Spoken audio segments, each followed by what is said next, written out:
বেগুন ভাজা করব। তো দেখো এই বেগুনটা খেতে কিন্তু খুব টেস্টি হয়, হোয়াইট কালার বেগুনটা। আর দেখো একদম বীজ নেই।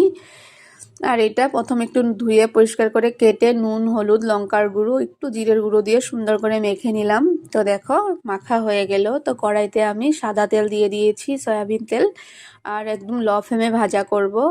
তো দেখো এখন এক এক করে বেগুনগুলো আমি সব এক এক করে দিয়ে দিচ্ছি। আর বেগুন ভাজি খেতে আমার সোনামা খুব ভালোবাসে। আর ঠান্ডার সিজনে তো বেগুন ভাজির টেস্টটা দ্বিগুণ বেড়ে যায়। তো দেখো আমি এক এক করে দিয়ে দিচ্ছি। আর এক এক করে প্রত্যেকটা একসঙ্গে ভেজে নেব, কারণ খুব একটা না, একটা ধরেই ভাজা করছি, কয়েক টুকরোই আছে, তাই একসঙ্গেই দিয়ে দিলাম।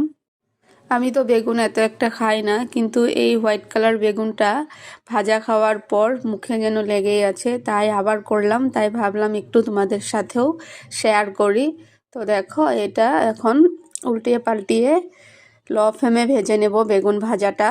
আর বেগুন ভাজাটা খুব একটা সময় লাগে না, খুব তাড়াতাড়ি হয়ে যায়। তাই সকালবেলা সোনামা যখন স্কুল যাচ্ছিল, এত সকালবেলা তো আর এত কিছু রান্না করা যায় না, তাই চট করে বেগুন ভাজাটা করে দিলাম। আর আমার সোনামা বেগুন ভাজা খেতে এমনিতেই খুব ভালোবাসে। তো দেখো ফাইনালি আমার বেগুন ভাজা রেডি হয়ে গেছে, গরম ভাতের সঙ্গে গরম গরম বেগুন ভাজা। তো তোমরা এভাবে একবার বাড়িতে ট্রাই করো, আর যদি ভালো লাগে আমাকে কমেন্ট করে জানাও। তো সবাই ভালো থাকো, সুস্থ থাকো, বাই বাই।